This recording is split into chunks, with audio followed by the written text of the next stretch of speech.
Photography during the performance and audio and video recording are prohibited. Please note that all exits are behind you at the rear of the theater. Thank you, and enjoy the performance.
Cheated a little, it would come out.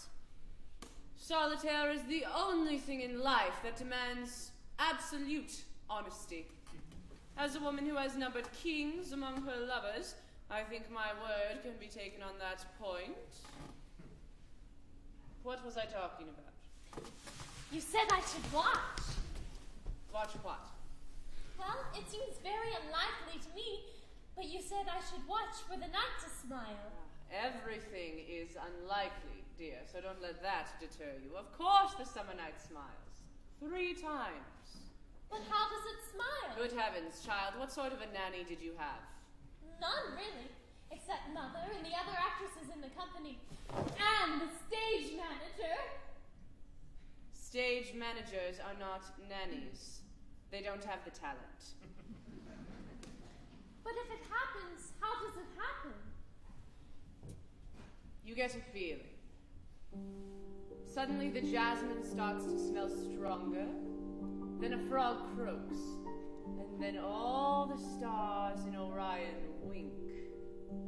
Don't squeeze your bosoms against the chair, dear, it'll stunt their growth. Then where would you be? But why does it smile, Grandmother? At the follies of human beings, of course. The first smile smiles at the young, who know nothing. The second at the fools who know too little, like Desiree. Mother isn't a fool! And the third at the old who know too much, like me. Frid, time for my nap. Grandmother, might it really smile tonight? Why not? Now practice your piano, dear. Preferably with the soft pedal down. As a treat tonight at dinner, I shall tell you amusing stories about my liaison with the Baron de Signac, who was, to put it mildly, peculiar.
seminary? A man who's going to serve in God's army must learn all the ruses and stratagems of the enemy. And which of your professors made that historic statement? Pastor Erickson, as a matter of fact. He says we're like generals learning to win battles against the devil. Oh dear, my ball! You can put it there, you know. My laugh isn't one of the devil's snares. And I was wondering, could we go for a walk? Now? I have so much to talk about, all that I've learned and everything. Oh, silly Henrik, it's almost tea time. Plus, I think I hear your father coming. I'm sure you've made the most wonderful discoveries about life, and I long to talk. But later. Frederick, dear! Later. Look who's come home to us, holier than ever. Hello, son. How was the examination? Well, as a matter of fact. You passed with flying colors, of course. First on the list. And Pastor Erickson said... Splendid! You must give us a full report. Later. He should be careful. He'll go straight to heaven before he has a chance to save any sinners. Oh, don't tease him, dear. Oh, Henrik likes to be teased. Don't you, Henrik? Frederick, will you have your tea now? Not now, I think. It's been rather an exhausting day in court, and as we have a long evening ahead of us, I feel a little nap is indicated. Tickets for the theater! It's a French comedy. I thought it might entertain you. It's Woman of the World, isn't it? With Desiree Arnfeld? Oh, Frederick, how delicious! Oh. What should I wear? My blue with the feathers? Genuine angel feathers? Or the yellow? I know! My pink with the bosom! Oh, and Henrik, you can do me up in the back! Oh, I'm sorry, son. I should have remembered you were coming home and got a third ticket. But then perhaps a French comedy is hardly suitable. Why does everyone laugh at me? Is it so ridiculous to want to do some good in the world? I'm afraid being young in itself can be a trifle ridiculous. Good has to be so good, bad so bad. Such superlatives. But to be old, I suppose, is not ridiculous. Let's not get into that again. I love him very much, you know. So does Anne, in her own way. But you cannot expect her to take your mother's place. She's young, too. She's not yet learned. To suffer fools gladly. You said that, son, not I. Frederick! You were sweet to think of the theater for me. I'll enjoy it, too. Oh, who wouldn't? When all of the posters call her the one and only Desiree Arnfeld. I wonder what it would be like to be a one and only. The one and only Anne Egerman. Oh, poor Frederick. Do I still make you happy? Even after 11 months? Oh, I know you think it's foolish for me to be afraid, and you've been so patient. But soon, I promise. Oh, I know you think it's silly for me to worry, but I do. Oh, dear! For heaven's sake, can there be a pimple coming? Oh. Now, as the sweet imbecilities tumble so lavishly onto her lap. Oh, Frederick, what a day it's been. An ending drama while Petra was brushing my hair. Now, there were two possibilities. A, I could ravish or B, I could nap. Like grumpy old Mrs. Nordstrom from next door. Her sister's coming for a visit. Say, it's the ravishment, then we see the option that follows, of course. Oh, I do hope I'm imperious enough with the servants. I try to be, but half the time I Hey, don't the deployment of charm will be the adoption of physical force. And Amalia jabbering on for hours and Yes, hours. but if I assume my triple, my trouser, my crossing. I can't tell you how boring it was. I think I'll have two. Hair getting tangled, her slates getting snapped, my nerves will be jangled, my energy sapped. Oh, you should have seen Mrs. Ailing in the fish market. Lolly would take me all day, and her subsequent lolly would turn me away, which eliminates B and which leaves us with A. Could you ever be jealous of me? Could you?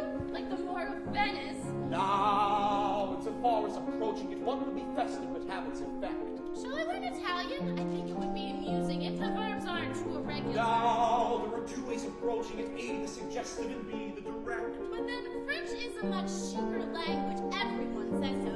Say that I settle on B, to wit, a charmingly lecherous mood. Oh, I know you like my hair this way, but on top of my head, like a siren. Hey, I could pull on my nightshirt or sit disarmingly B in the nude. Oh, Frederick, you should have in the That grand might be affected. My body's all right, but not in perspective and not in the light. Poor Henrik, how comical he I'm was. bound to be chilly and feel a buffoon, but nitrates are silly in mid-afternoon. Why are virtuous people so stiff? Which leaves a suggestion but how to proceed. Although she gets arrested, perhaps I can read. Gave the coachman the tiniest Of our tip. penchant for something romantic. The sod is too trenchant and Dickens too frantic. Instead, no would ruin the plan of attack, as there isn't much blue in the red and the black. Poor man is so The muffles serious. its candor would cause her dismay. The Ferranti's are grander but not very gay. Her taste is much blander, I'm sorry to say, but is Hans Christian Andersen ever risque?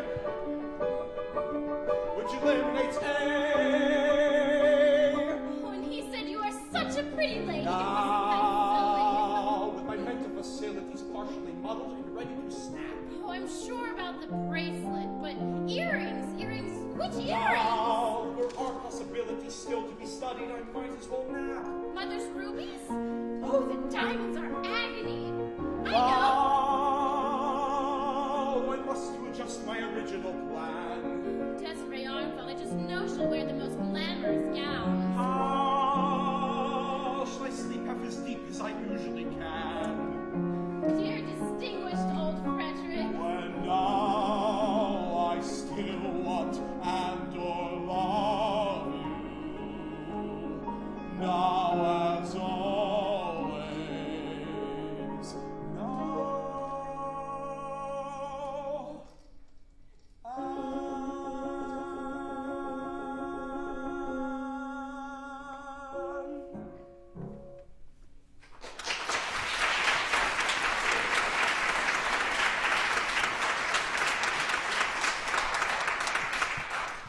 Somebody rang. Doesn't he want his tea?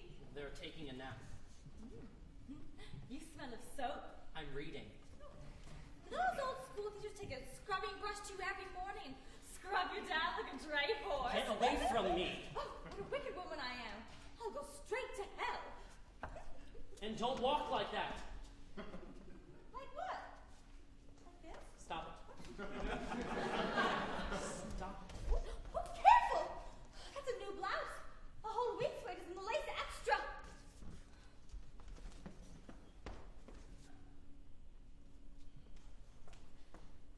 Poor little Henrik. Later. You'll soon get the knack of it.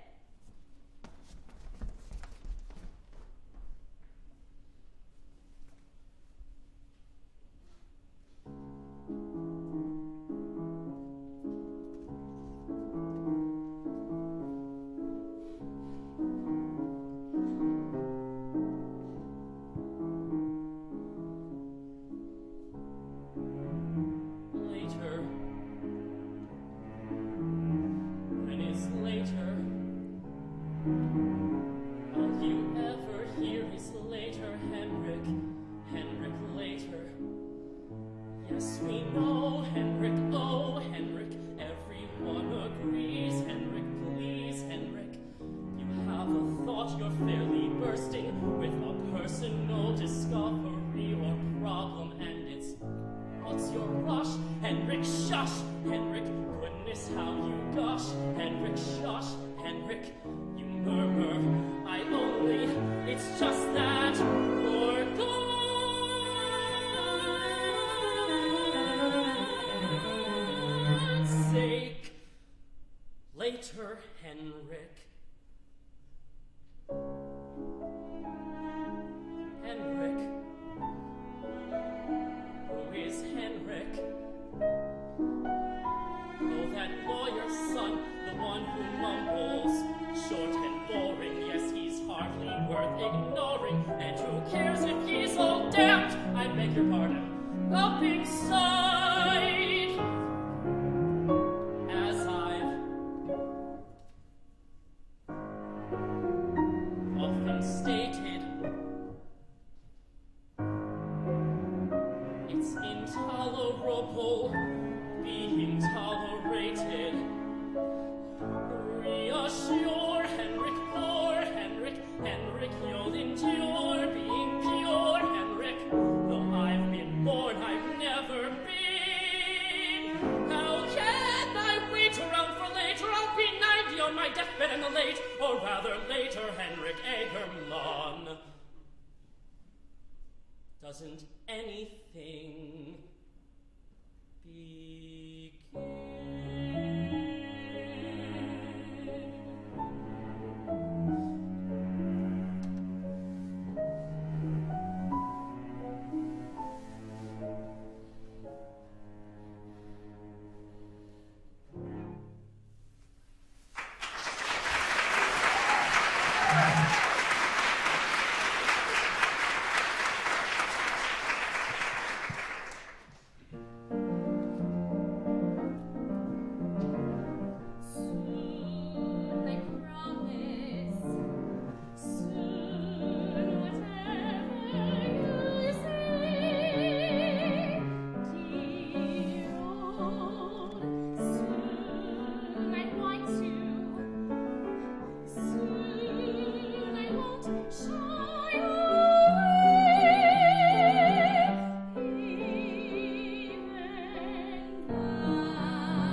use their charms and choose their futures, breed their children, heed their mothers, ordinary daughters, which mine I fear is not. Tend each asset, spend it wisely, while it still endures. Mine tours. Mother, forgive the delay. My schedule's driving me wild. But, Mother, I really must run. I'm performing in Rotvik, and don't ask where is it, please. How are you feeling today? And are you corrupting the child? Don't. Mother, the minute I'm done with performing in Rotvik, I'll come for a visit and argue. What if her brooches only glass and her costumes unravel? What if her coach is second class? She at least gets to travel. And someone this summer, meaning soon she'll be traveling to me. Sometime this summer, maybe June, I'm a new place to see. Ordinary daughters maybe, life is better with ordinary mothers near them when they choose. But ordinary daughters seldom get a letter enclosing news. Gay and resilient, with applause for the glamorous life. Speeches are brilliant, if their shawls for the glamorous life. Ordinary mothers needn't meet committees, and ordinary mothers don't get keys to cities. No ordinary mothers merely see their children all year, which is lovely, I hear, but it does interfere with the glamorous. Pack the luggage, la la la. Unpack the luggage, la la la. Mother surviving, la la la. Leading the glamorous life. Cracks in the plaster, la la la. Youngish and Myra's, la la la. Which one was that one, la la la? I know the glamorous life. Bring up the curtain, la la la. Bring down the curtain, la la la. Bring up the curtain, la la la. I know the glamorous life.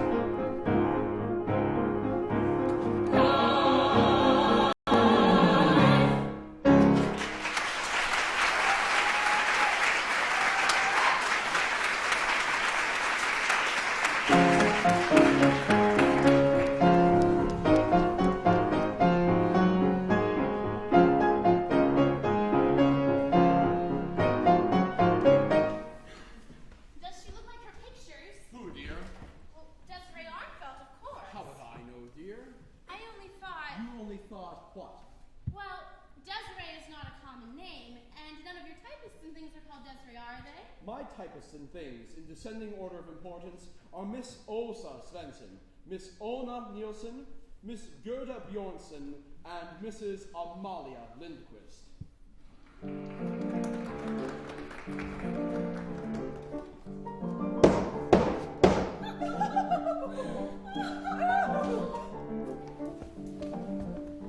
You must tell me something of this remarkable countess, madam. I shall try as best I can to depict the personality of the Countess, madam, though it is far too rich in mysterious contradictions to be described in a few short moments. They say that her power over men is extraordinary. There is a great deal of truth in that, madam, and her lovers are as many as the pearls in the necklace she always wears. Your own husband, madam, is said to be one of the handsomest of the pearls, is he not? He fell in love with the Countess on sight.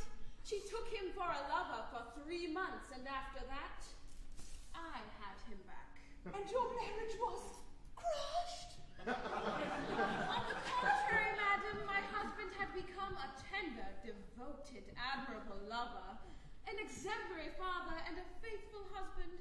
The Countess' lack of decency is most moral. The Countess Salimanda de François de la Tour de Casa.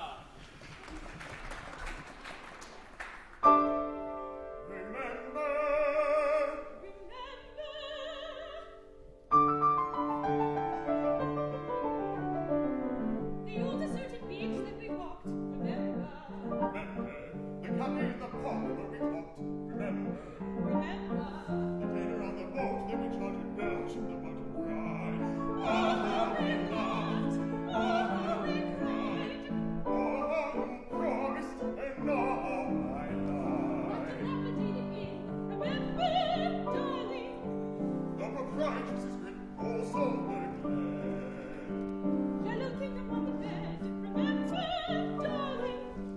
And the canopy in red needing repair. I think you were there. She looked at us. Why did she look at us?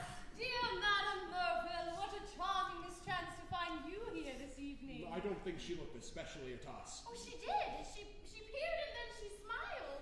Charming indeed, dear Salaman. May I be permitted to introduce my school friend from the provinces, Madame Vilmerac, whose husband, I am sure, is in dire need of a little expert polishing?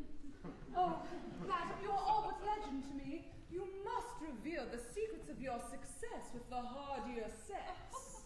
She smiled at us. Dear Madam, that can be summed up in a single word. Oh, she's ravishingly beautiful. Makeup. Dignity.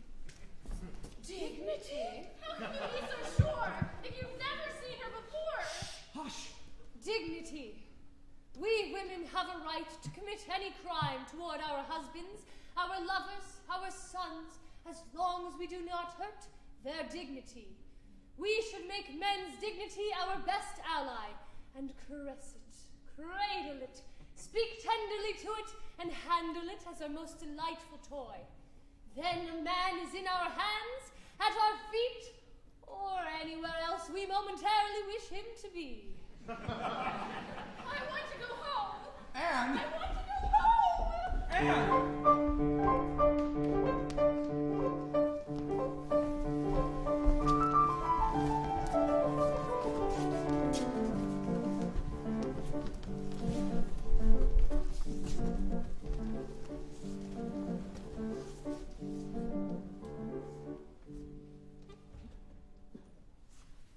We have sinned, and it was a complete failure. These buttons, these insufferable buttons. Here, dear, at me. Don't you worry, little Henrik. Just let it rest a while. There. Now do a nice little quiet bit of reading.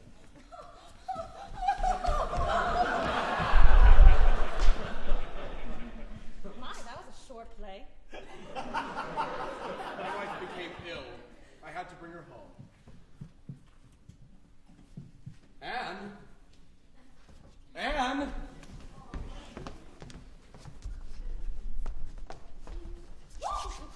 Oh, no, lamb, I told you. Give it a nice rest, and you'll be surprised how perky it'll be in the morning.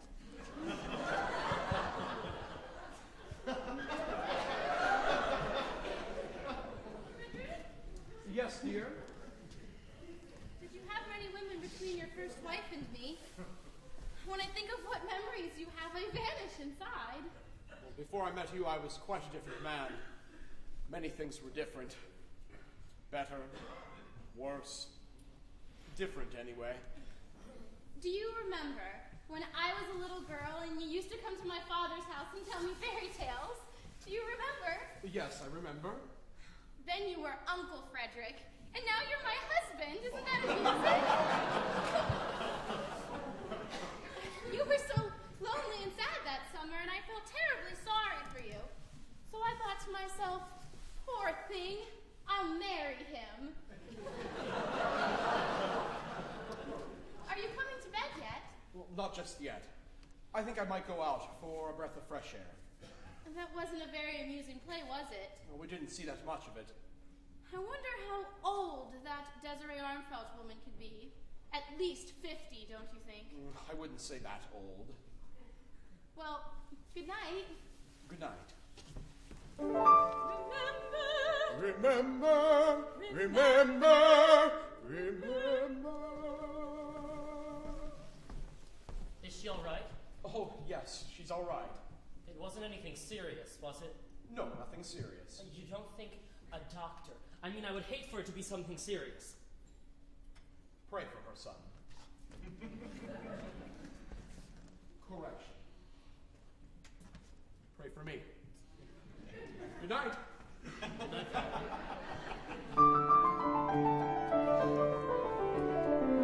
The local village dance on the green, remember. Remember, the lady with the large tambourine. Remember. Remember, the one who played the harp in her boa thought she was so adept. Oh, we laughed, oh, we wept, oh, we polka. And oh, we slept. How we kissed and how we clung, remember, darling. We were foolish, we were young, more than we knew. Yellow gingham on the bed, remember, darling. And the canopy red. Or was it blue? The funny little games that we played, remember. Remember the unexpected knock of the maid. Remember. Remember the wine that made us both rather merry and also very frank. Oh, how we laughed! Oh, how we drank! You acquiesced. And the rest is a blank. What we did to go Remember, darling. The condition of the room when we were through.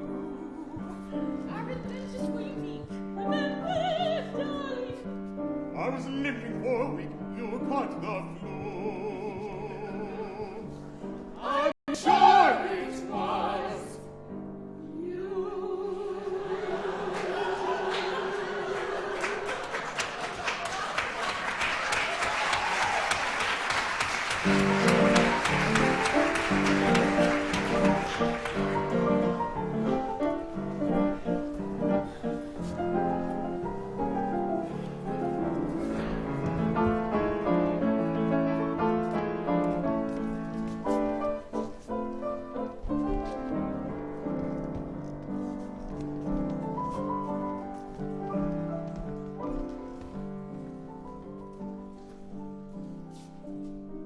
Frederick! They told me where to find you at the theater. So it was you! I peered and said, can it be? Is it possible? And then, of course, when you walked out after 5 minutes, well, I was sure. Was my record that bad? Terrible. You walked out on my head on housing board and on my sensational Fedro Nickel Stuna. 14 years. 14 years. No rancor? Rancor? For a while, a little. But now, no rancor. Not a trace. Sandwich? Hungry as ever after performance, I see. Oh, worse. I'm a wolf. Here, sit down. You never said no to schnapps. About this walking out, I'd like to explain. The girl in the pink dress, I imagine. You still don't miss a thing, do you? Your wife? For the past 11 months. She was so looking forward to the play, she got a little overexcited. She is only 18, still almost a child.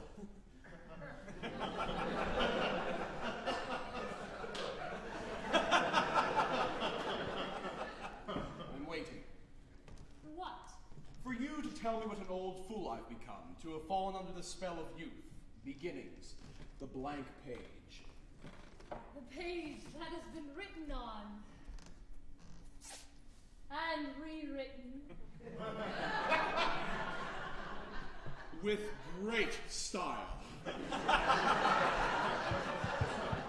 Some things, for example, schnapps, improve with age. Let us hope that proves true of your little bride. So you took her home and tucked her up in her cot with a rattle and woolly penguin, and then you came to me. Well, I wish you'd ask me why. Why did you come to me? For old time's sake, for curiosity, to boast about my wife, to complain about her.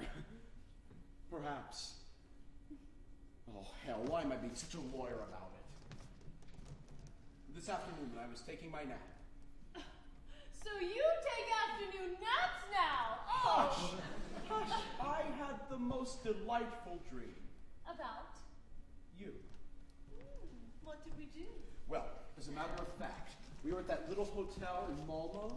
We've been basking in the sun for hours. Oh, that day when my back got so burned it was an agony to lie down, so you... Oh, as vivid as. Well, very vivid. Yes. So you see, my motives for coming here are what might be called mixed. Oh! Funny? No, not at all. How familiar all this is. Oh, yes. Nothing's changed. Uppsala 1 week, Bravro the next. The same old inevitable routine. But it still has its compensations. Yes. No. No. Yes. It's a rather ambiguous answer. You must at least at times be lonely. Dear Frederick, if you're inquiring about my love life, rest assured, it is quite satisfactory. I see. And if I may ask, at the moment? A dragoon. A very handsome, very merry dragoon with, I'm afraid, the vanity of a peacock and the brain of a pea. But the physical proportions are... Oh, don't specify the vegetable. Please, I am easily deflated. Oh, Desiree. Frederick. Desiree, Yes. that is, perhaps a little more schnapps? Help yourself. Who's this? Oh, my daughter.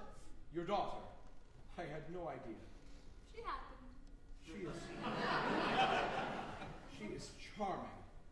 Where is she now? She's with my mother in the country. She used to tour with me until one day Mother swept up like the wrath of God and saved her from me. You never knew my mother. She always wins our battles. I think perhaps a little more schnapps for me as well. Oh, yes, of course. Frederick, I apologize for all of the squalor. Well, on the contrary, I have always associated you very happily with chaos. So? Well, I think it's time to talk about my wife, don't you? Boast or complain? Both, I expect.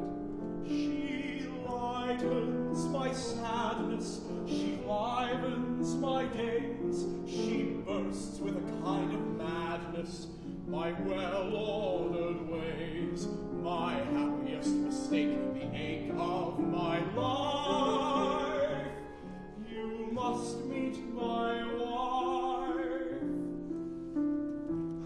She bubbles with pleasure, she glows with surprise, disrupts my accustomed leisure, and ruffles my ties. I don't know even quite know how it began. You must meet my wife, my Anne. A sea of whims that I submerge in, yet so lovable in repentance. Unfortunately still a virgin, but you can't force a flower. Oh, dear. So sunlike, so winning, so unlike a wife, I do think that I'm beginning to show signs of life. Don't ask me how at my age one still can grow. If you met my wife, you'd know. Dear Frederick, I'm just longing to meet her. Sometime. She sparkles, How pleasant. she twinkles, How nice. her youth is a sort of present. Whatever the price. The incandescent what Light. of my life. You must meet my wife. Yes, I must. I really must. Now, She flutters. how charming. She twitters. My word. She floats. Isn't that alarming? What is she? A bird? She makes me feel like A what? very old man? Yes, no. No. But I must meet your Gertrude. my My Anne. Anne. my voice, my walk, my mustache, the cigar, in fact, that I'm smoking. She'll watch me puff until it's just ash, then she'll save the cigar butt. Dear sir, but you're joking. She dotes on Your dimple. my snoring. My dear. The point is she's really simple. Yes, that much seems clear. She funny names will dry as dust. You must meet my wife. Yes, I must. Yes, I must. 1,000 whims that I submerge in, yet so lovable in repentance. Unfortunately still a virgin, but you can't force a flower. Don't finish that sentence. She's monstrous. She's frightened, Unfeeling. unversed. She'd strike you as unenlightened. No, I'd strike her first. Across. No, Yes, no, Frederick. you must meet my wife. Let me get my hat and my knife. What was that? I must meet your wife. Yes, As I must.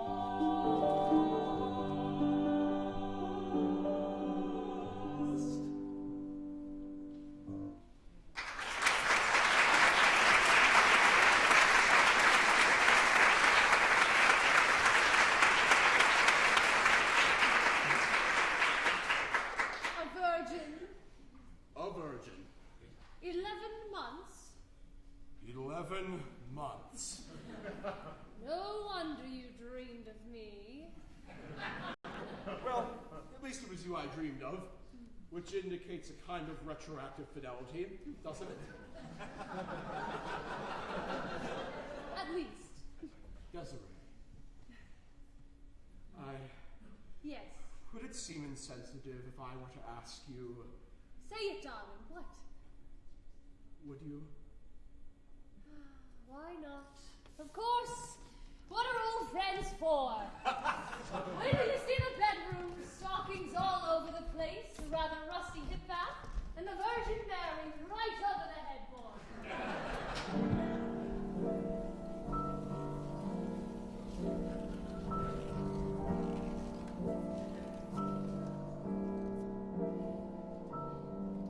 At the villa of the Baron de Signac,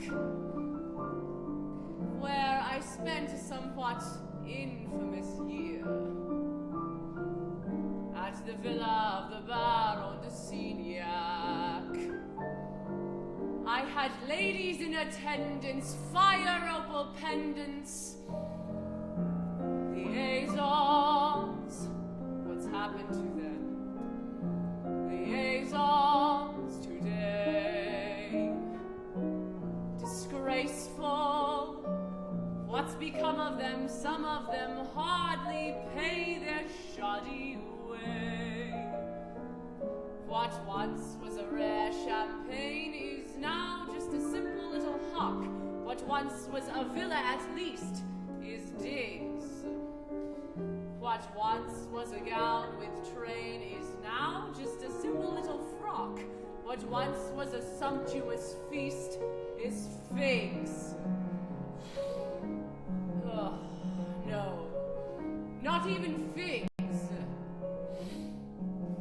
Raisins.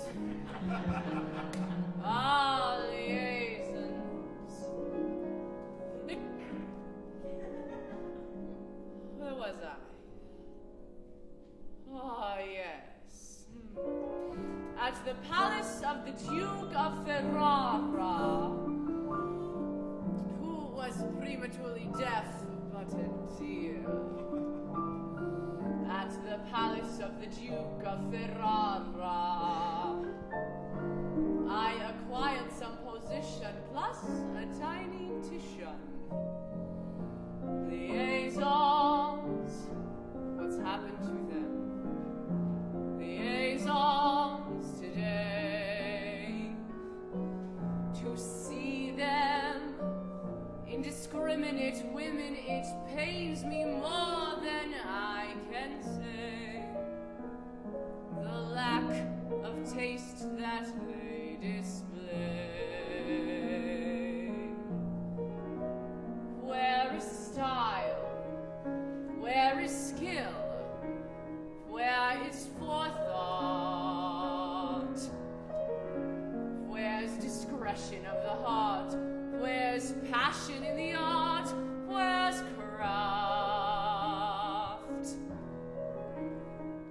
with a smile and a will, but with more thought.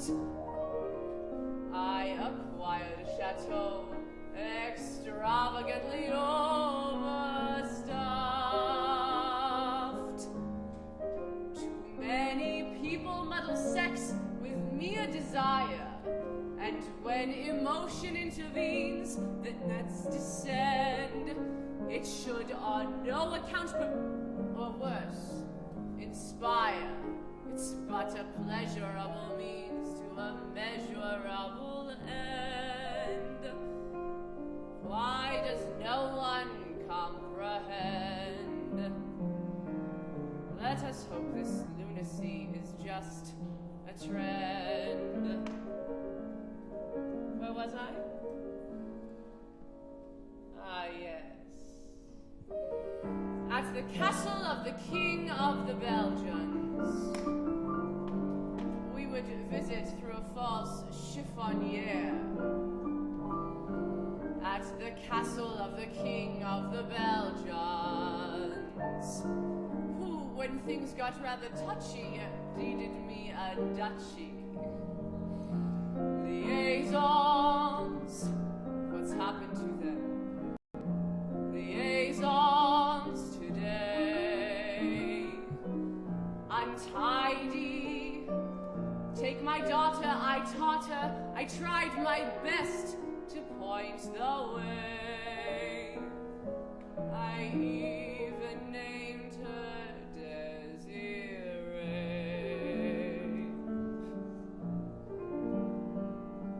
In a world where the kings are employers,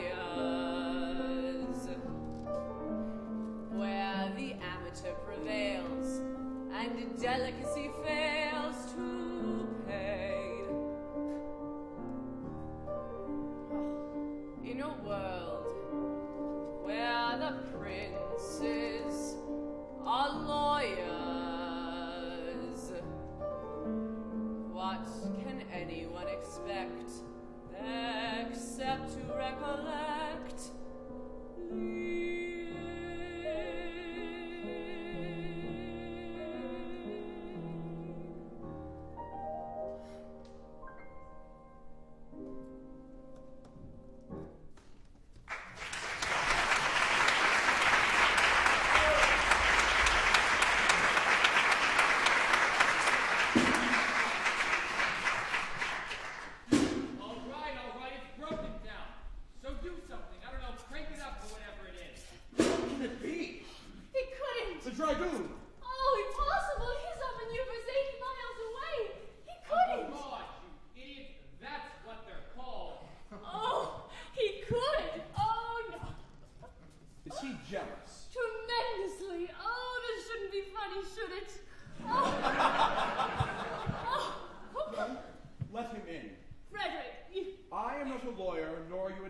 for nothing. Let him in.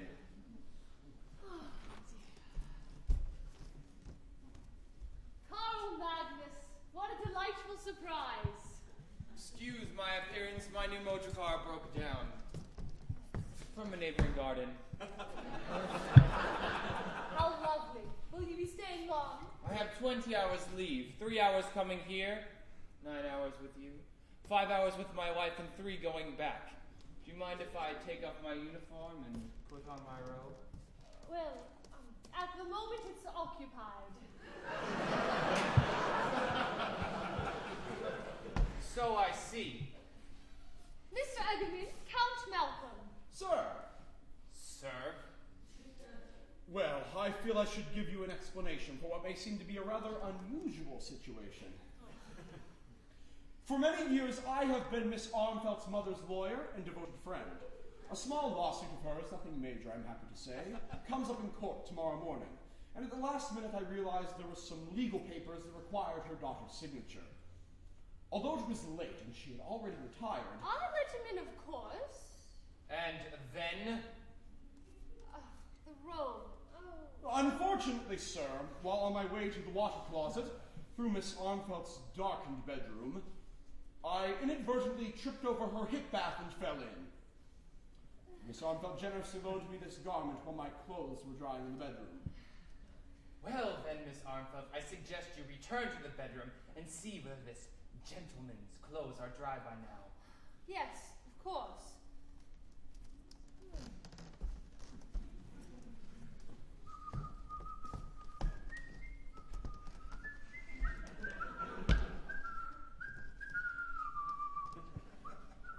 Are you fond of duels, sir? I don't really know. I haven't ever tried. I have dueled 7 times. Pistol, foil, rapier.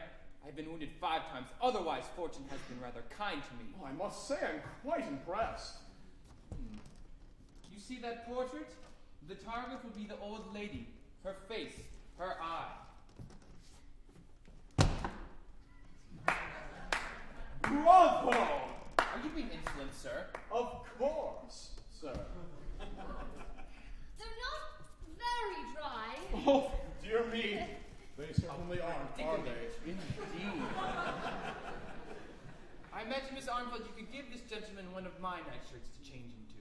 Thank you, but I prefer to put on my own garments. Unfortunately, sir, you will not have time for that. Perhaps you could tell him where to look. Yes, of course. The left hand...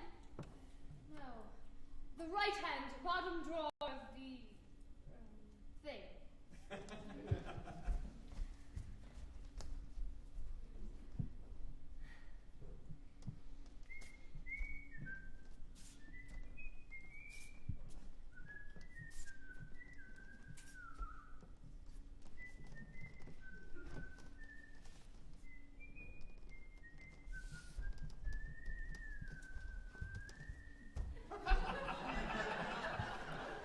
Your robe, sir. Well, good night. Miss Armfelt, thank you for your cooperation.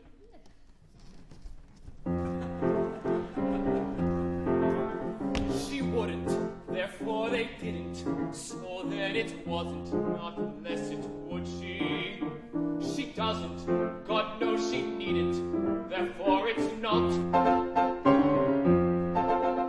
He never, therefore they haven't, which makes the question absolutely could she? She daren't, therefore I mustn't, what utter rot.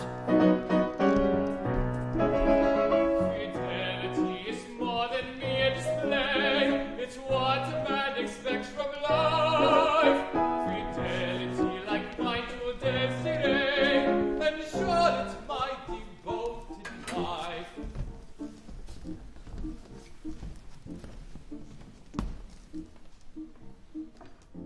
How was Miss Desiree Armfelt? In good health, I trust. Charlotte, my dear, I have exactly 5 hours. 5 hours this time. Last time it was 4. I'm gaining ground. She had a visitor, a lawyer in a nightshirt. Now that I find interesting. What did you do? Threw him out. In a nightshirt? In my nightshirt. What sort of a lawyer? Corporation? Maritime? Criminal? Testamentary? Didn't your little sister's school friend Anne Sorensen marry a Frederick Eggerman? Yes, she did. Frederick Eggerman. The papers, he mentioned papers, some legal papers which I didn't see there. Where were they? The goddamn papers she had to sign. What nonsense! He brought her papers, they were important, so he had to be there. I'll kill him. Why should I bother? The woman's mine. Besides, no matter what one might infer, one must have faith to some degree. The least that I can do is trust in her, the way that Charlotte trusts in me. What are you planning to do today? After the 5 hours. Right now. I need a little sleep. Ah, I see. Well, in that case, my plans will have to be changed. What will I do? I know nothing. Why don't you pay a visit to Martha's little school friend? Aha! I'm sure she has no idea what her husband's up to. And I could enlighten her. Poor Carl Magnus, are you that jealous? A civilized man can tolerate his own wife's infidelity, but when it comes to his mistress, he becomes a tiger. As opposed, of course, to a goat in rut. Ah, well, if I'm back in 2 hours, that still leaves us 3 hours, right? Charlotte, my dear, you're a good wife. The best. That's a comforting thought to take with me to town, dear. It just may keep me from cutting my throat on the tram. Capable, pliable women, undemanding and reliable, knowing their place, insufferable, yes, but gentle, their weaknesses are incidental, a functional but ornamental. Grace, durable, sensible women, very nearly indispensable creatures of grace. God knows the foolishness of them, but if one had to live without them, the world would surely be a poorer, if purer place. The hip bath, about that hip bath, how do you slip and trip into a hip bath? The papers, where were the papers? Of course he might have taken back the papers. She wouldn't, therefore they didn't. The woman's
Dear Marta daughter has renounced men and is teaching gymnastics in a school for retarded girls in Bethlehem.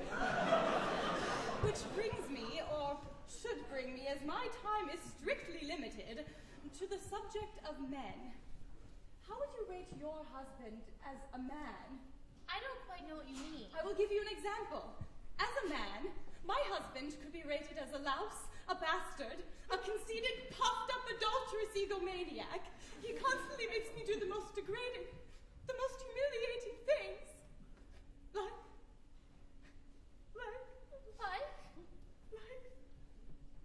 Oh, why do I put up with it? Why do I let him treat me like an intimidated corporal in his regiment? Why? I'll tell you why. I despise him. I hate him. I love him. Oh, damn that woman. May she rot forever in some infernal dressing room with lipstick afire and scalding mascara. Let every billboard in hell announce Desiree Armfeld in the Wild Duck.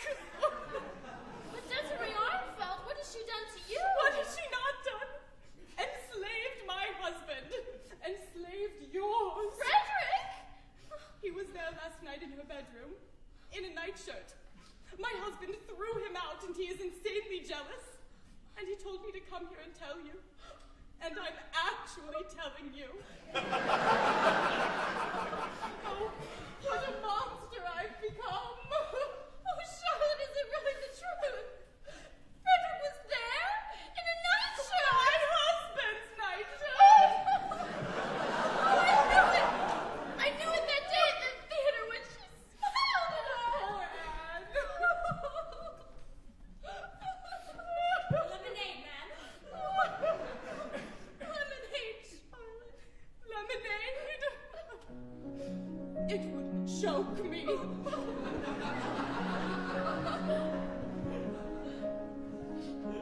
Every day a little death. In the parlor, in the bed. In the curtains, in the silver, in the buttons, in the bread. Every day a little sting. In the heart and in the head. Every move and every breath, and you hardly feel a thing.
happy to make your acquaintance, madam. Happy?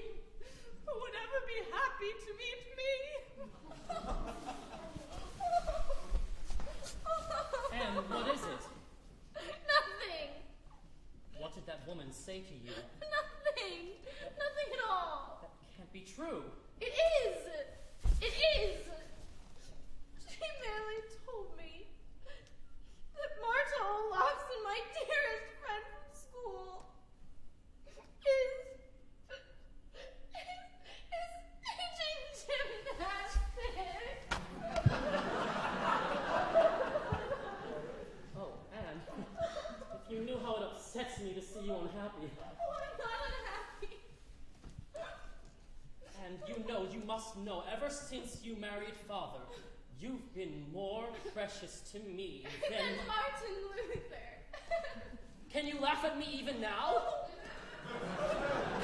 Oh dear. Perhaps after all I'm a totally frivolous woman with ice for heart. Am I, Henrik? Am I? Oh, silly Henrik. Quick, get your book and denounce the wickedness of the world to me for at least half an hour. 10 of hearts. Who needs the 10 of hearts?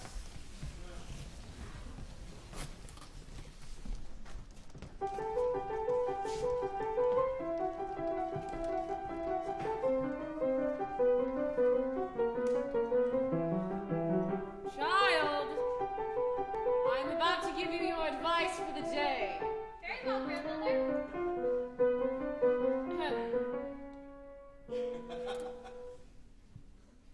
Never marry or even dally with a Scandinavian. Why not, grandmother? They are all insane. All? It's the latitude. Winter when the sun never rises, a summer when the sun never sets. It's enough to addle the brain of any man. Further off, practically inhaled the Queen of Diamonds. Who's home? Mother! Darling, no! Look at you! You're much prettier. You're irresistible, darling. Hello, Mother. And to what do I owe the honor of this visit? I just thought I'd pop out and see you both. Is that so surprising? Yes. I see you're in one of your bitchy moods, If you've come to take Frederica back, the answer is no. I do not object to the immorality of your lifestyle, merely to its sloppiness. As I have been tidy enough to have acquired a sizable mansion with a fleet of servants, it is only common sense that my granddaughter should reap the advantages of it. Isn't that so, child? I really don't know, Grandmother. Oh, yes, you do, dear. Desiree, obviously there must have been something you wanted, otherwise you wouldn't have popped out. What is it? Well, the tour's over for a while, and I was just wondering if you would invite some people here next weekend. If they're actors, they'll have to sleep in the stables. Not actors, Mother. Just a lawyer from town and his family, Frederick Eggerman. In my day, one went to lawyers' offices, but never consorted with their families. Then it'll make a nice change, dear, won't it? I am deeply suspicious. But very well. Here's the address. I shall send round a formal invitation by hand. Needless to say, I shall be polite to your guests. However, they will not be served my best champagne. I am saving that for my funeral.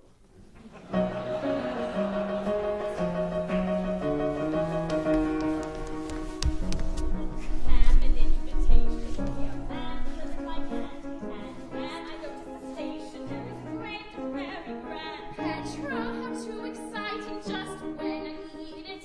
Petra, such elegant writing, so chic, you hardly could read it. What do you think? Who can it be?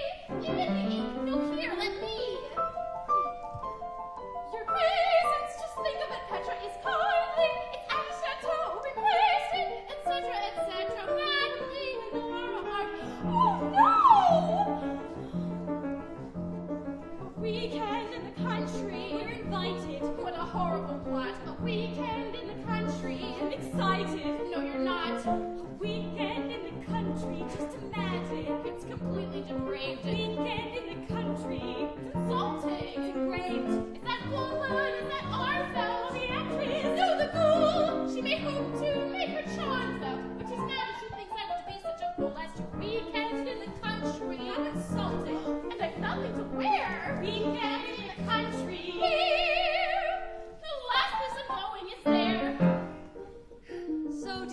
Are you happy here? Yes, I think so, but I miss us. Yes, so do I. How would you feel, darling, if we had a home of our very own, with me only acting when I felt like it, and a man who would make you a spectacular father? Oh, I see the volume, Mr. Eggerman. Oh, dear child, you're uncanny. Guess what an invitation. Guess who begins with an A? Heartfelt, is that a relation to the decrepit Desiree? Guess when we're asked to go, says Caesar, the date there. Guess where a panty chateau, sir. Guess too who's lying in wait. They're setting her traps and fixing her face. Darling, perhaps a change of pace. Oh, A no! weekend in the country would be charming, and the air would be fresh. A weekend with that woman. In the country. In the flesh. I've some business with her father. See, it's business. Oh, no doubt. But the business with her mother would be hardly the business I'd worry about. Just a Weekend in the country, smelling jasmine. watching little things grow. Weekend in the country. Oh! My darling will simply say no. Oh! Mother, I know it's none of my business, but the dragoon you wrote me about with the mustache. Oh, him. What I ever saw in him astounds me. He was a tin soldier, dear. Arms, legs, brain, tin, tin, tin. A weekend. How very amusing. A weekend. But also inept. A weekend. Of course we're refusing. Au contraire, you must accept. No! A weekend in the country. But it's frightful. No, you don't understand. A weekend in the country is delightful if it's planned. Wear your hair down in a flower, don't use makeup, dress in white. She'll grow older by the hour, and be hopelessly shattered by Saturday night. Spend a weekend in the country. We'll accept it. I had a feeling you would. A weekend in the country. Yes. It's only polite that we should. Good. Count Malcolm's insanely jealous, isn't he? You don't suppose that he would come up on a black stallion brandishing a sword? Oh, dear. Well, I hadn't thought of that. But no. It's his wife's birthday this weekend, sacred to domesticity. At least we're safe from him. Well, I've an intriguing little social item. what? Out of the Armfelt family romance. Well, what?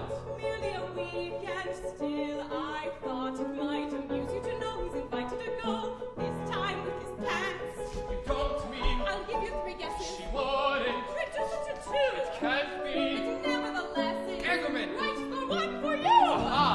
Aha! Aha! Aha! A weekend in the country, we should try it. How I wish we'd been asked. A weekend in the country, peace and quiet. We'll go masked. A weekend in the country. Uninvited, they'll consider it A odd. weekend in the country, I'm delighted. Oh my god. And the shooting should be pleasant if the weather's not rough. Happy birthday, it's your present. But you haven't been getting up nearly enough in a weekend in the country. it's perverted. Pack my quiver and bow. A weekend in the country. Exactly 30 we go. We can't Shout. we shan't. I'm getting the car and we're motoring Yes, down. I'm certain you are, but I'm staying in town. I soon I will. won't. I get everything I own that you No, shout. I'm thinking it out. Shout. There's no need to shout. Shout. Baby, carry up. We're walking away with a beautiful day for a weekend in the country. How amusing, how delightfully droll. A weekend in the country, while we're losing our control. A weekend in the country, so enchanting on an African bus. A weekend in the country, with the panting and the yards, with the crickets and the pheasants, and the orchards and the hay, with the servants and the peasants. We lay our butts or we're playing croquet for a weekend in the country, so inactive that one has to lie down. A weekend in the country.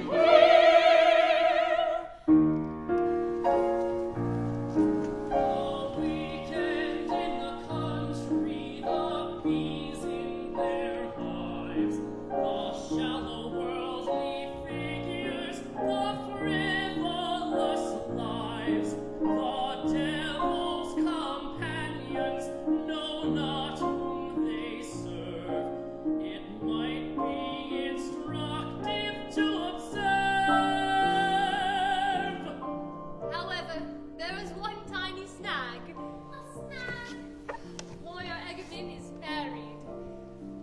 be considered a snack. Oh, don't you worry, my darling. I was not raised by a grandmother for nothing. Oh, Charlotte, take the shot, bring champagne, shout, open a window. With rises like to be quiet, we suffer the season in town, which is reason enough for a weekend in the country. So amusing, how the life we drove. A weekend in the country, while we're losing our control. A weekend in the country, so enchanting on a manicured night. A weekend in the country, with the pansy and the yards, with the crickets and the pheasants, and the orchards and the hay, with the servants and the peasants. But we lighten our pens while we're playing croquet for a weekend in the country, so enacting that one has to like that. A weekend in the country. We're twice as upset as and twice as upset as and twice as upset as. Twice as upset as and twice as upset as and twice as upset as and twice as upset as and twice as upset as and twice as upset as and twice as upset as and twice as upset as and twice as upset as.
or even a husband or two during the course of one's life can be vexing.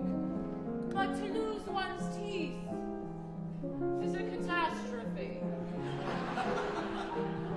Bear that in mind, child, as you chomp so recklessly into that ginger snap. Very well, grandmother. More champagne, Fred? One bottle the less of the Mom's 87 will not, I hope, diminish the hilarity of my wake.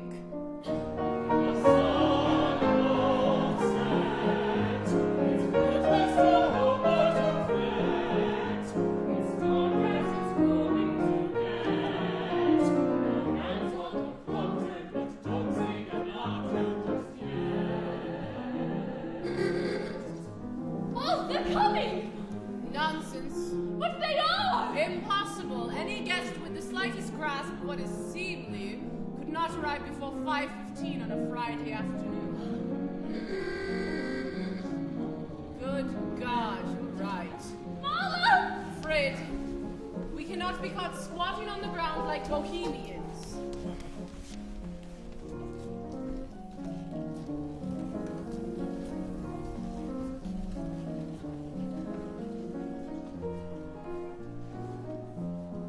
Happy birthday to me!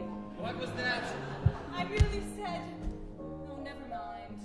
That damn lawyer thinks he's going to get away with anything. Aha! Aha, indeed, dear.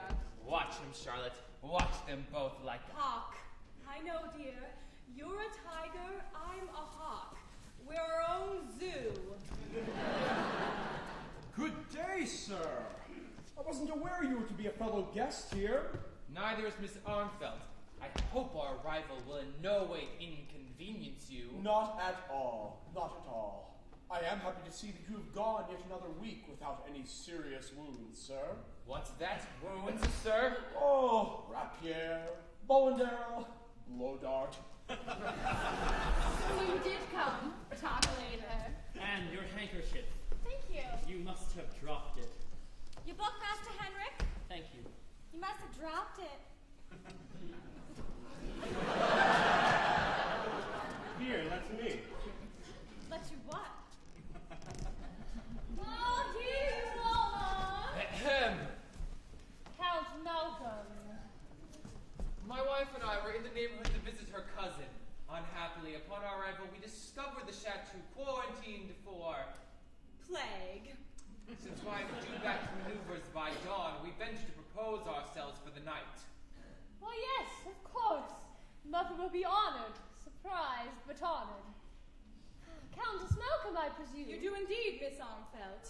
Mr. Eggerman, how kind of you all to come.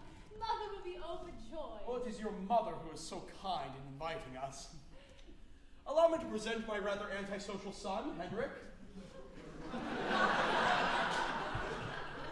And this is my wife. Oh, how do you do? How do you do? And this is my daughter. You must all be exhausted after your journeys. My daughter will show you to your rooms, and Mother likes dinner at 9. Where should I put the car? Oh, the cars. Let me see. I must speak to you at once. Later. How about the stables? They're straight ahead. I must speak to you at once. Later. You can't miss them, Mr. Agamin. Just look for the weather vane, a huge tin cockerel. Disaster, darling. But what are you going to do? The way he glared at Mr. Eggerman. Let us keep calm. They're coming back. Oh, no. God! Well, what am I supposed to say? Anything! Mr. Eggerman! Count Malcolm. Mother told me to tell you that she suddenly, oh dear. Oh dear!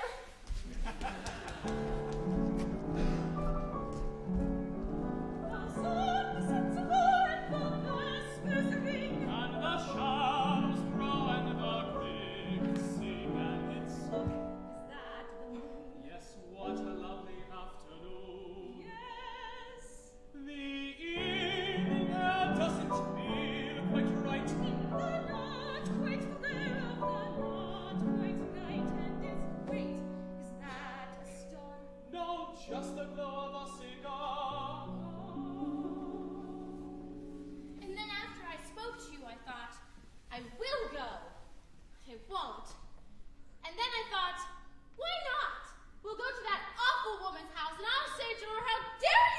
still my husband.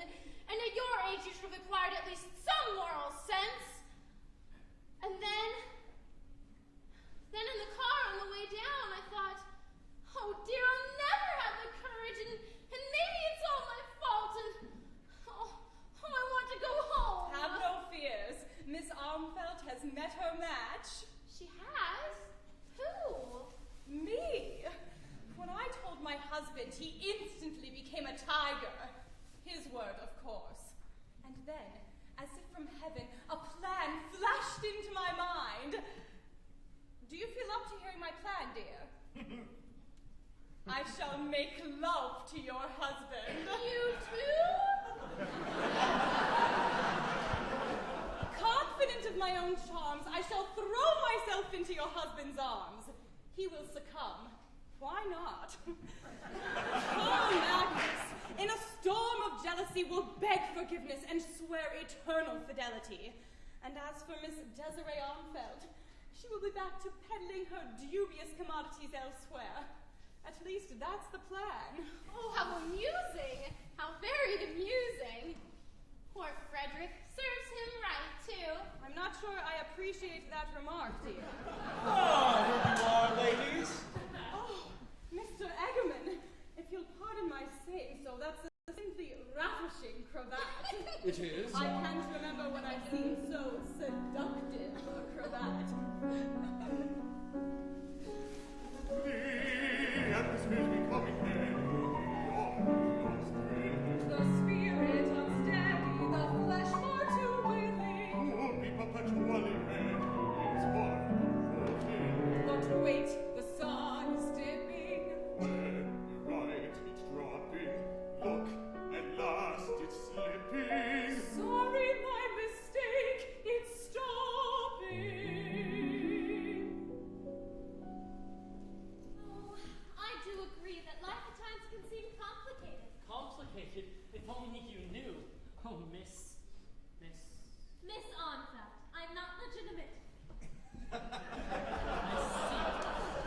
Miss Armfelt, my entire life I've made a fiasco of everything. If you knew how poor an opinion I have of myself. If you knew how many times I wish I was one of the spermatozoa that never reached the womb. Oh, there, you see, I've done it again. Mr. Eggerman, I've toured with Mother. I'm broad-minded. I see. Well, in that case, might I make a confession to you?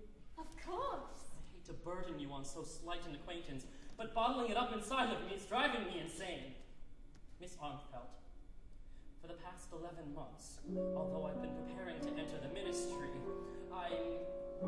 What, Mr. Eggerman? I'm madly and hopelessly in love with my stepmother. Do you know how many mortal sins that involves? Damn everything to hell! I beg your pardon.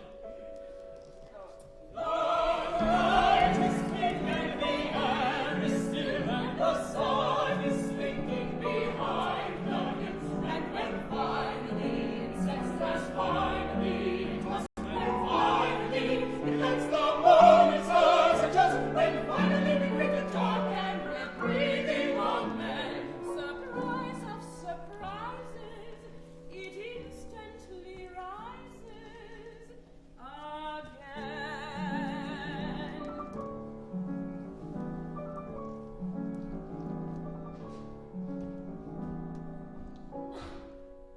I should never have gone to the theater.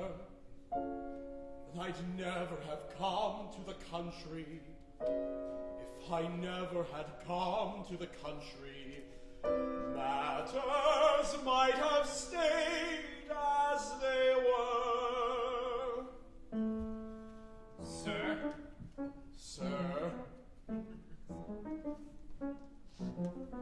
If she'd only been faded, if she'd only been fat, if she'd only been jaded and bursting with chat, if she'd only been perfectly awful, it would have been wonderful. If she'd been on Twitter or elusively cold, if If she had only been bitter, or bound to look passably old, if she'd been covered with glitter, or even been covered with mold, it would have been wonderful. But the woman was perfection to my deepest dismay. Well, not quite perfection, I'm sorry to say. If the woman were perfection, she would go away. And that would be wonderful. Sir? Sir? If she'd only looked flustered, or admitted the worst, if she only had blustered, or simpered, or cursed, if she weren't so awfully perfect, it would have been wonderful. If she tried to be clever, if she'd acted abused, if she cried or whatever a woman should do in a pinch, if I'd been certain she'd never again could be trusted an inch, it would have been wonderful. But the woman was perfection, not an action denied. The kind of perfection I cannot abide. If the woman were perfection, she'd have simply lied, which would have been wonderful.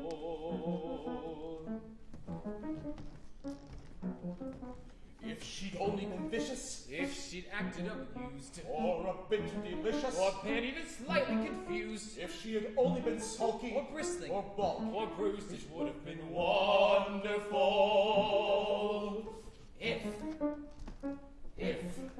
If she'd only been willful, if she only had fled, or a little less skillful, insulted, insisting, in bed, if she had only been tearful, married, or fearful, or dead, it would have been wonderful.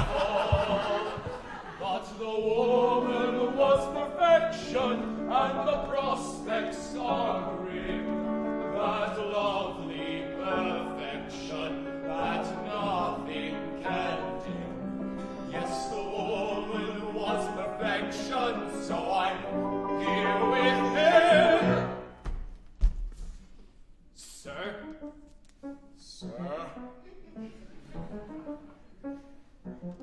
It would have been wonderful.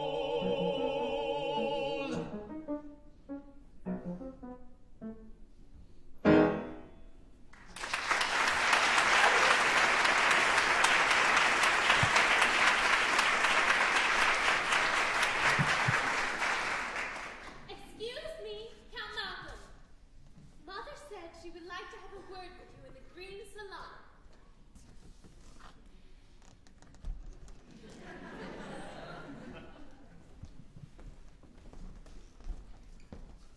Frederick, you wanted a moment alone with me, I believe. Here it is. But the child said, Oh, that was just Frederica's little stratagem. Frederica. Your child is called Frederica. Yes. Really, Frederick? Such vanity. As if you were the only Frederick in the whole world. Now, what is it you want to tell me? Well, as a matter of fact, I thought I should let you know that my wife has no inkling of the night shirt episode, so I think we should be discreet. Dear Frederick, I wouldn't dream of giving that enchanting child a moment's anxiety. Then you do see her charm. How could anyone miss it? How lovely to see you, Frederick. In spite of Count Malcolm's invasion. Are you sure we're not complicating? Desiree? Oh, God. Something tells me I should make myself scarce. Later, perhaps? Anytime. In your room? In my room. Desiree! Here, dear. That child said the green salon. She did? How extraordinary. Where's that damn lawyer? Mr. Eggerman? He's somewhere about, no doubt. What's he doing here anyway? He's visiting my mother, of course. He told you they're the most devoted old friends. That had better be the truth. If I catch him as so much as touching you, I'll call him out with rapier. Where's your bedroom? Readily accessible, I trust? Carl Magnus, with your wife here. Charlotte is irrelevant. Shall visit your bedroom at the earliest possible opportunity tonight. Madam, Count Malcolm, dinner is served. After dinner, drinks and savories will be served in the pavilion.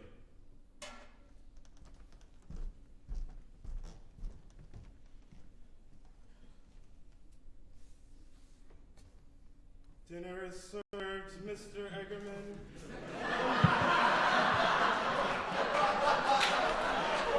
There you are, Mr. Eggerman. Gentlemen, shall we proceed?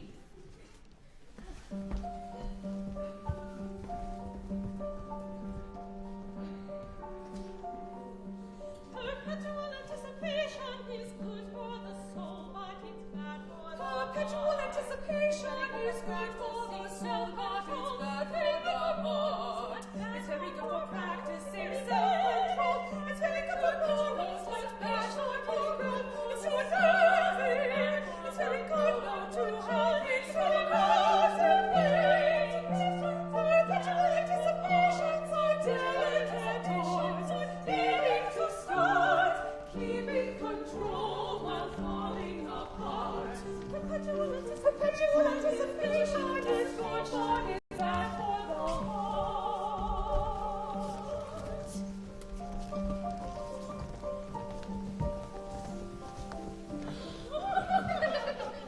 So you won the case after all, Mr. Eggerman. How splendid. I was rather proud of myself. And I'm sure you were tremendously proud of him too, Mrs. Eggerman. Oh, I beg your pardon. Oh, I expect so, though I don't seem to remember much of it. Oh, I try not to bore my wife with my dubious victories in the courtroom. How wise you are. I remember when I was her age, anything less than a new dress or a ball or a thrilling piece of gossip would just bore me to tears. That is the charm of youth. Dearest Miss Armfelt, do regale us with more fascinating reminiscences of your remote youth. Charlotte, that is an idiotic remark. A man's youth may be as remote as a dinosaur, Countess, but with a beautiful woman. Youth merely accompanies her through the years. Oh, Mr. Eggerman, that is too enchanting. Anne, dear, where on earth did you find this simply adorable husband? I'm glad you approve of him. Your father is irresistible. I shall monopolize him for the entire weekend. Will you lease him to me, dear? Freely, he's all yours. Oh, unless our hostess has other plans for him. Well, I thought of seducing him into rolling the croquet lawn tomorrow, but I'm sure you'd find the Countess far less exhausting. Oh, I wouldn't guarantee that. Oh, how could those wicked words have passed these lips? Charlotte! Carl Magnus, dear, don't tell me you're bristling. My husband, Mr. Eggerman, is a veritable porcupine. At the least provocation, he is all spines. Or is it quills? Beware, I am leading you down a dangerous path. I apologize to my wife. She is not herself tonight. Well, when she is this charming when she is not herself, sir, I would be fascinated to meet her when she is. Bravo, bravo, my champion! May tomorrow find us thigh to thigh, pushing the garden roller in tandem. Ah, but that would depend on the width of the roller. Miss Armfelt, as a stranger in this house, may I ask you if Stranger, sir. How can you call yourself a stranger in this house? I beg your pardon? I understand from your daughter, madam, that this gentleman is an old friend and consequently a frequent visitor to this house.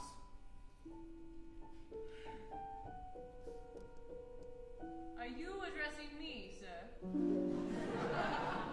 Whoever you may be. Yes, I am, madam. Then be so kind as to repeat yourself. Mother, Count Mellon. Judging from the level of conversation so far, young man, you can hardly expect me to have been paying attention. Splendid! The thrust direct! I shall commandeer that remark and wreak havoc with it at all my husband's regimental dinner parties.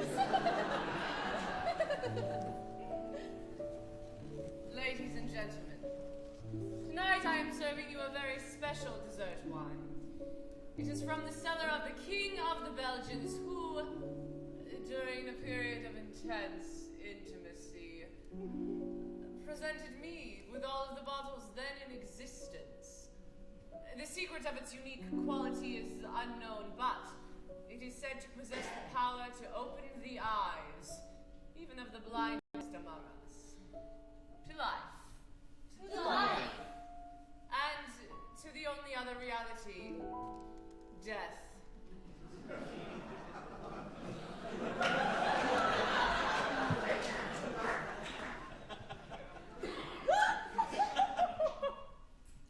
I am enjoying myself. What an unusual sensation. Dearest Miss Armfeld, at this awe-inspiring moment, let me drink to you who have made this evening possible.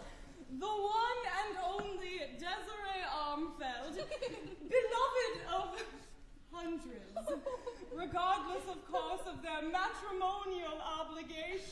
Charlotte, you hold your room immediately. Miss Armfeld, Oh dear, I'm quite beside myself.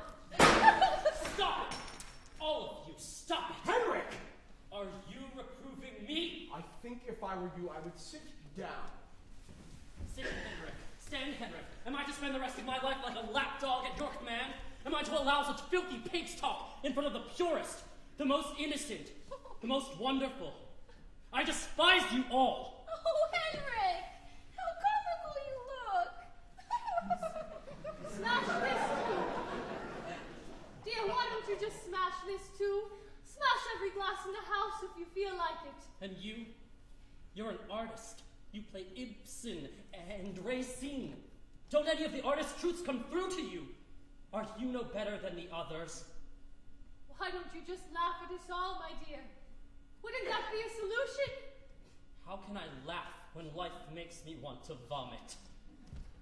Oh, poor Henrik! Someone should go after him! Anne, come back.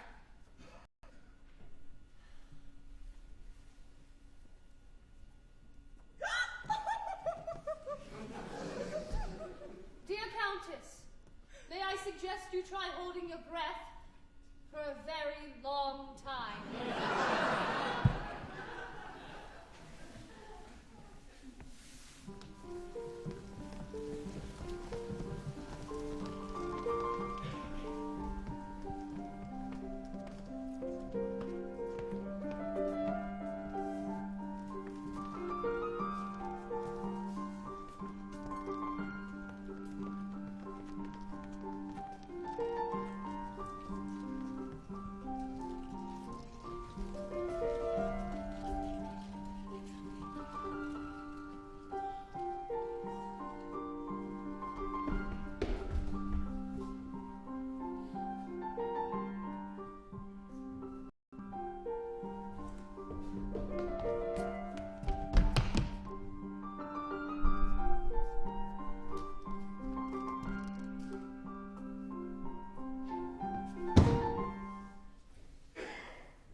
Mr. Ackerman?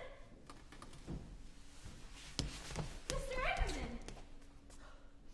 I have disgraced myself, acting like a madman, breaking expensive glass. Poor Mr. Ackerman. They laughed at me. They laughed at me. Even Anne, she said, "Silly Henrik, how comical you look. Laughter! How I despise it." Your mother, everyone says laugh at it all. If all you can do is laugh at the cynicism and the frivolity and the lack of heart, then I'd rather be dead. Henrik! Oh God, there she is. Mr. Ackerman, please don't do anything rash! Henrik! Oh, Mrs. Ackerman, I'm so terribly worried. Oh, you poor dear, what about? Mr. Ackerman, Junior, that is. Silly Henrik, I was just coming out here to scold him. But Mrs. Ackerman, I'm afraid he may do himself an injury. How lovely to be talking to someone younger than myself. No, Dad,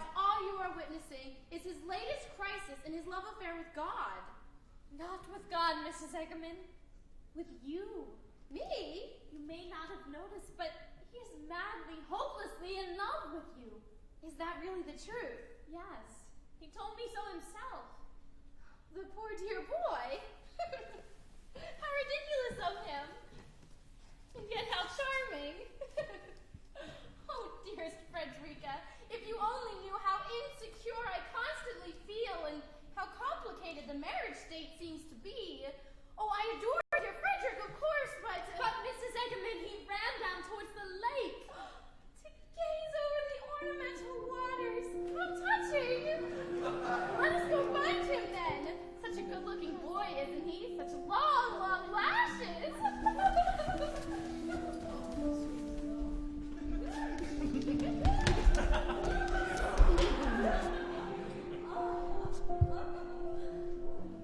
Who needs a haystack? Anything you've got to show, you can show me right here. That is, if you're in the mood. When am I not in the mood? I wouldn't know, would I? I'm just passing through. I'm in the mood. I'm in it 24 hours a day.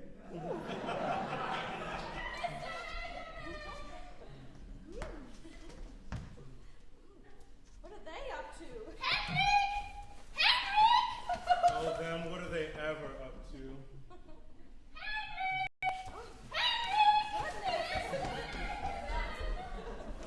You saw them all at dinner, dressed up like waxworks, jabbing away to prove how clever they are, and never knowing what's they miss. Catch one of them having the sense to grab the first pretty girl that comes along, do her on the soft grass with the summer night smiling down. Any complaints yet? Give me time. You've a sweet mouth, sweet as honey.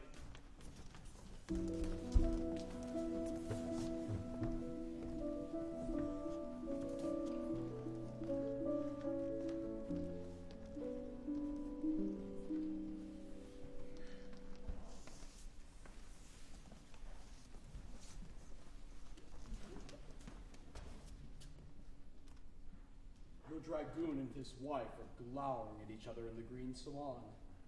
All the children seem to have disappeared. So when I saw you sneaking up the stairs, I thought, I ripped my hem on the dining room table during all that furor. is this all right? Of course. Sit down. On the stockings? I don't see why not. Well, we're back at the point where we were so rudely interrupted last week, aren't we? Not quite. If you'll remember, we'd progressed a step further. Oh, yes. How true. I imagine neither of us is contemplating a repeat performance. Good heavens! With your wife here, and my lover, and his wife, and my daughter. And my devoted old friend, your mother. Oh! Isn't my dragoon just awful? When you told me he had the brain of a pig, Oh. I think you were being generous. Oh, Frederick! What in God's name are we laughing about? Your son was right at dinner. You don't fool that boy. Not for a moment. The one and only Desiree Armfelt, dragging around in shoddy tours, carrying on with someone else's dim-witted husband. And the great lawyer Eggerman, busy renewing his unrenewable youth. Bravo. That's probably an accurate description of us both. Shall I tell you why I really invited you here? When we met again and we made love, I thought, maybe here it is at last. A chance to turn back, to find some sort of coherent existence after so many years of muddle. But of course, there's your wife. Frederick, I just thought just perhaps you might be in need of some rescue too. From renewing my unrenewable youth? It was only a thought.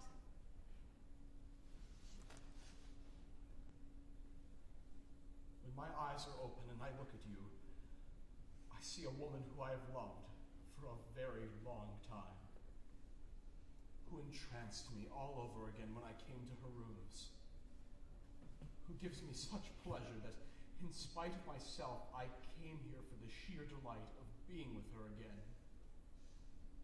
The woman who could rescue me? Of course. But when my eyes are not open, which is most of the time, all I see is a girl in a pink dress teasing a canary, running through the sunlit garden to hug me at the gate as if I'd come home from Timbuktu instead of the municipal courthouse only 3 blocks away.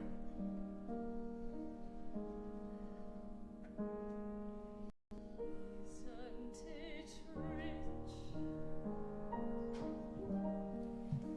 From a pair, me here at last on the ground, in midair, sending a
those eyes, like a lost St. Bernard. I love you. I can't believe I said it. Oh, how scatterbrained I've been. Not Frederick. Not poor old Frederick. Not Frederick at all.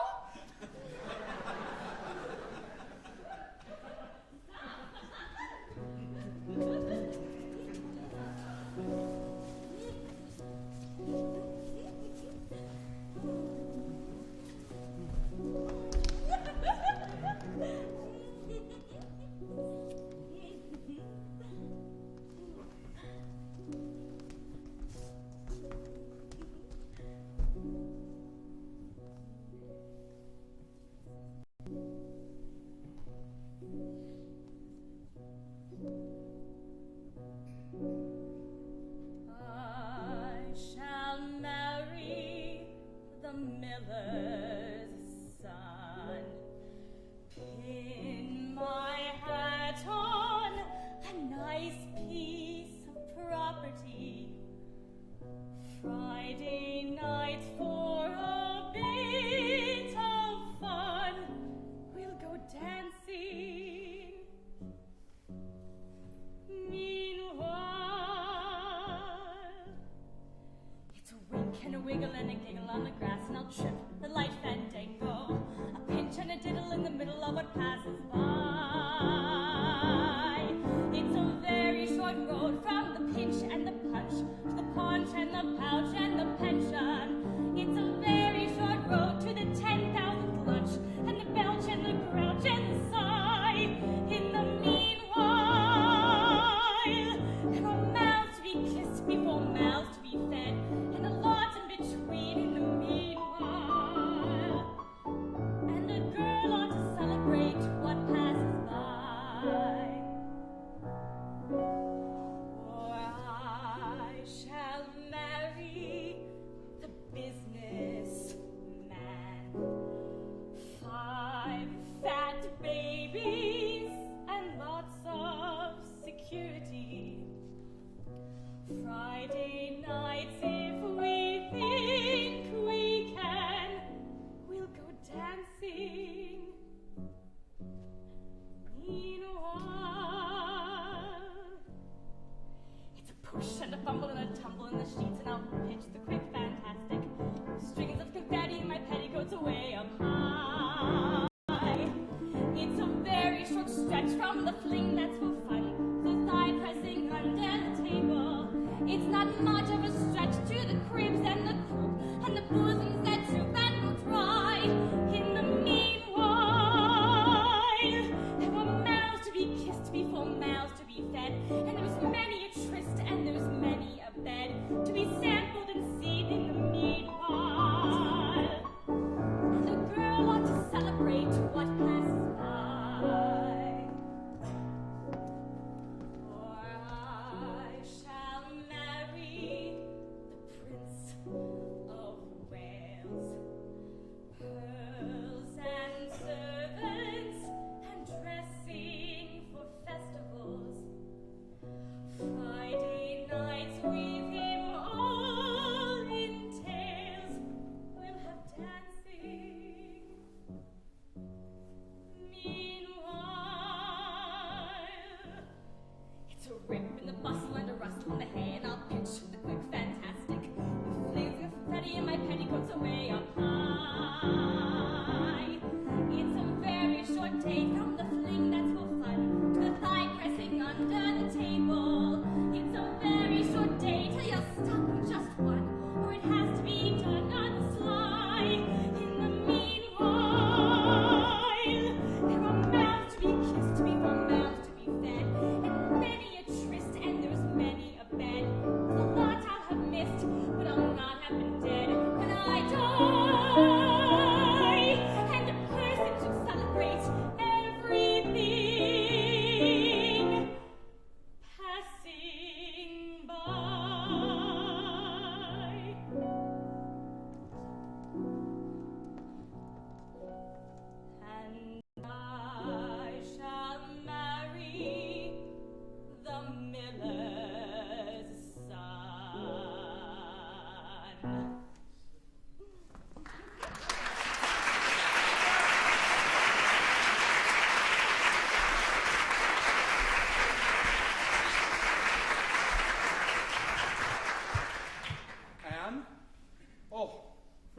Countess. I was looking for my wife. Oh, Mr. Egerman, how can I face you after that exhibition at dinner? Throwing myself at your head. Well, on the contrary, I found it quite morale-building. It isn't often these days that a beautiful woman does me that honor. I didn't. I beg your pardon? I didn't do you that honor. It was just a charade. A failed charade. In my madness, I thought I could make my husband jealous. I'm afraid marriage isn't one of the easier relationships, is it? For a woman, it's impossible. It's not all that possible for men. Men! Look at you! A man of an age when a woman is lucky enough if a drunken alderman pinches her derriere at a village fete. And yet, you've managed to acquire the youngest, prettiest. No, I hate you being happy. I hate anyone being happy.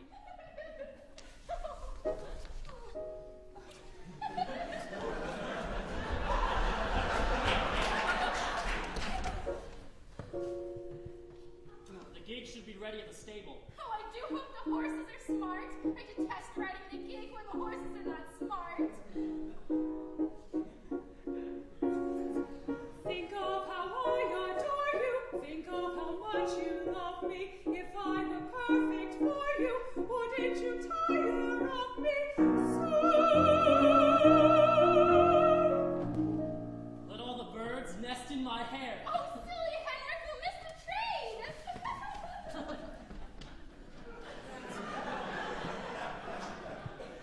It was, wasn't it? It was. Run after them quick. You can catch them at the stables. After the horse is gone? How strange that one should find one's life ending sitting on a bench in a garden. She lightens my sadness, she livens my days, she bursts with a kind of madness my well-ordered ways, my happiest mistake, the egg of my life. Carl Magnus, go away! Been here a half an hour ago if I hadn't had to knock a little sense into my wife. Carl Magnus, do not take off your clothes. Poor girl, she was somewhat worse for the wine, I guess, trying to make me believe she was attracted to that asinine lawyer fellow. Carl Magnus, just listen to me. It's over.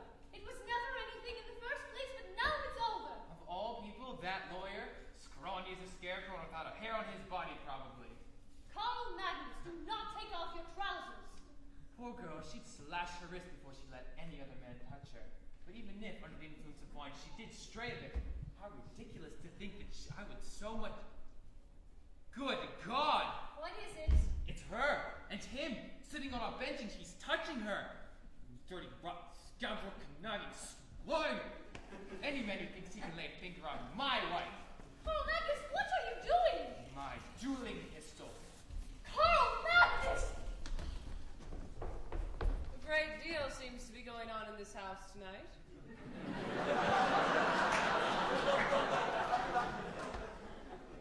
Child, will you do me a favor? Of course, grandmother. Will you tell me what it's all for? Having outlived my own illusions by centuries, it would be soothing at least to pretend to share some of yours. Well, I think it must be worth it. Why? It's all there is, isn't it? Oh, I know it's often discouraging. And to hope for something too much is childish. Because what you want so rarely happens. Astounding. When I was your age, I wanted everything. The moon, jewels, yachts, villas on the Riviera. And I got them, too. For all the good they did me. There was a Croatian count. He was my first lover. I can see his face now, such eyes, and a mustache like a brigand. He gave me a wooden ring. A wooden ring? It had been in his family for centuries, it seemed, but I said to myself, a wooden ring. What sort of a man would give you a wooden ring? So I tossed him out right there and then. But now, who knows? He might have been the love of my life. To think I was actually saying how I hate you being happy. It's as if I carry around some terrible curse. Oh, Mr. Eggerman, I'm sorry. Sir, you will accompany me to the pavilion.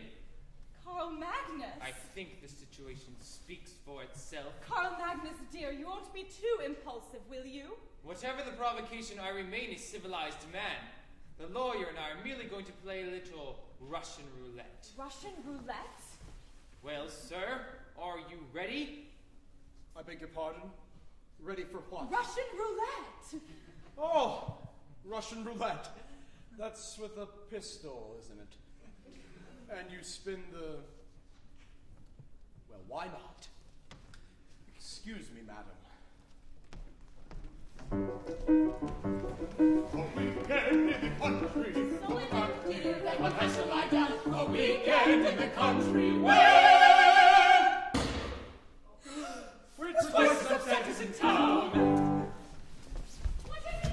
What's happening? My husband and Mr. Eggerman are dueling in the pavilion. Are you insane? You let them do it? You lunatic! You killed him! Frederick! Oh, Magnus! My dear Miss Arnveld, he merely grazed his ear. I trust his performance in the law courts is a trifle more professional. I'm prepared to forgive you, my dear. However, I feel as though this house is no longer a suitable place for us. Oh, yes, my darling, I agree. You will pack my things and meet me in the stables. I will have the car ready. Yes, dear. Oh, Carl Magnus, you became a tiger for me. Men are stupid, men are vain. Love's disgusting, love's insane. A humiliating business. Oh, how true. Oh, well. Frederick! Frederick! I don't suppose this is my heavenly reward, is it? Hardly, dear, with me here. Extraordinary, isn't it? To hold a muzzle to one's temple and yet to miss.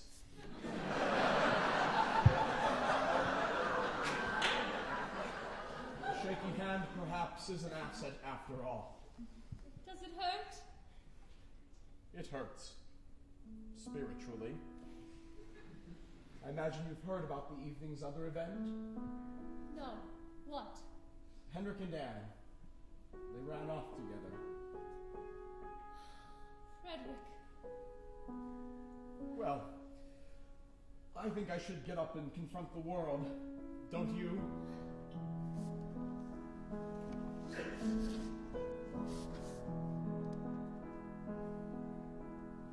Isn't it rich?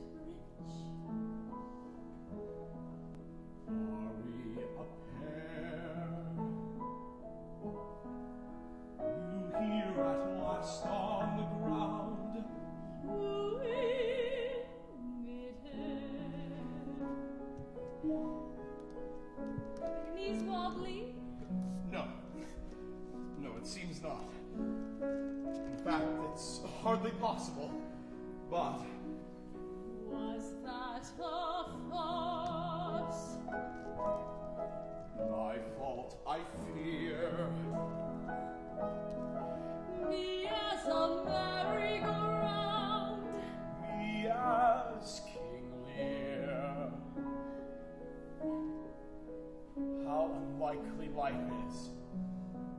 To lose one's son, one's wife, and practically one's life within an hour of each other, and yet to feel relieved. Relieved, and what's more, considerably less ancient. Desiree. Poor Frederick. No. No, we will banish poor from our vocabulary, and we will replace it with coherent. Coherent? Don't you remember your manifesto in the bedroom? A coherent existence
does Malmo appeal to you?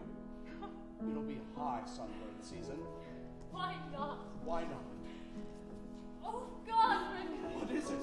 I've got to do Hedda for a week in Helsingborg. Well, what's wrong with purgatory before paradise? Oh. I shall sit through all 8 performances.